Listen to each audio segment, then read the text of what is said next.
திரு ராமதாஸ் அவர்கள் கலைஞர் கருணாநிதி அடுத்தபடியாக ஒரு அறிவார்ந்த அரசியல் தலைவர் தமிழ்நாட்டில் சொல்றாரு. தமிழ்நாட்டில் தற்போது நான் சொல்லுவேன். ஆனா அவர் ஒரு மூத்த அரசியல் தலைவர். தமிழ்நாட்டின் அரசியலை செதுக்கியதில் அவருக்கு ஒரு பெரும்பங்கு இருக்கிறது என்பதை யாரும் மறுக்க முடியாது. ராமதாஸ் மீது கடுமையான குற்றச்சாட்டு சுமத்துபவர்கள் கூட அவருடைய அறிக்கைகள் மீது ஒரு வார்த்தை குறை சொல்லும். அவருடைய எந்த அறிக்கையை நீங்க எடுத்து பார்த்தீங்கன்னாலும் விரிவாக இருக்கும். அவர் மட்டும் தான் முதல்ல இந்த இஷ்யூ பேசினாரு. அதான் அதுக்கப்புறம் சீமான் அவர்கள் கூட பின்னாடி தான் பேசினாரு. 3 நாட்களுக்கு முன்பாக திரு ராமதாஸ் அவர்கள் அறிக்கை அளித்திருக்கார். விரிவான அறிக்கை, ரொம்ப டீட்டெயிலாக கொடுத்திருக்கார்.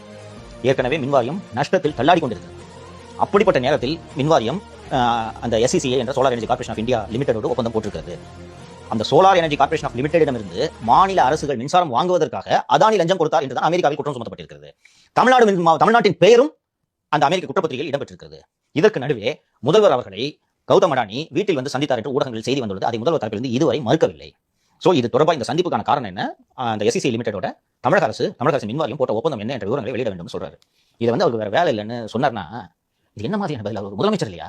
யார் கேட்டாலும் பதில் சொல்லணும். இதை புரிஞ்சுங்க.